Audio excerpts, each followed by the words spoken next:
Chika, may entry sa anxiety dance trend ang male cast members ng GMA Network's first View original series na Slay. Pala yun. Follow the leader ang eksena ni Royce Cabrera, Jay Ortega at Nikki Co kay Derek Monasterio. Out of the four, pinaka-all-out naman ang energy ni Derek sa pagsayaw. Sa isa pang usap-usapang video, G rin si Derek ng ala reporter sa kanya, si David Licauco. Saan to? Sa event ba nila to? Ang saya nila, trip-trip lang sila. No? Oh my God.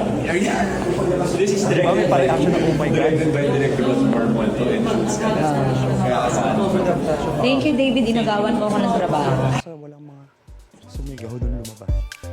Gusto mo bang mauna sa mga balita? Mag-subscribe na sa GMA Integrated News sa YouTube at tumutok sa unang balita.